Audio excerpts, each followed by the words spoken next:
লাউ কাটার পরে যদি লাউয়ের ভেতর থেকে এইরকম দানা বেরোয় তাহলে দানাগুলো ফেলে না দিয়ে এইরকমভাবে বানিয়ে নিন।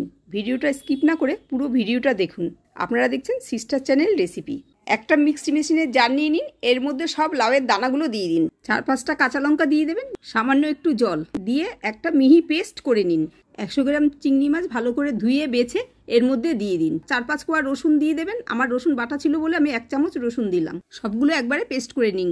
ওভেনে এক কড়াই বসিয়ে দিয়েছি, এর মধ্যে দিয়ে দিলাম তেল। তেলটা গরম হলেই এর মধ্যে দিয়ে দিচ্ছি চিংড়ি মাছ। চিংড়ি মাছগুলোকে 30 সেকেন্ড ভেজে তুলে নিলাম। সেই তেলের মধ্যে ফোড়নে দিয়ে দিচ্ছি কালো জিরে, পেঁয়াজ। পেঁয়াজটা ভাজা হয়ে গেলেই দিয়ে দেবেন বেটে রাখা লাউয়ের দানা। 1 মিনিট নেড়ে নিয়ে এর মধ্যে দিয়ে দিচ্ছি 1/2 চামচ হলুদ গুঁড়ো, 1/2 চামচ লাল লঙ্কার গুঁড়ো, স্বাদ মতন লবণ আর ভেজে রাখা চিংড়ি মাছটা দিয়ে এবারে 4খানা কাঁচা লঙ্কা দিয়ে 2 মিনিট নেড়ে নিলেই আমার গরম গরম ভাতের সঙ্গে খাওয়ার জন্য একদম রেডি। আমার চ্যানেলের নতুন বন্ধু হয়ে থাকলে চ্যানেলটা সাবস্ক্রাইব করার জন্য অনুরোধ রইল। ধন্যবাদ।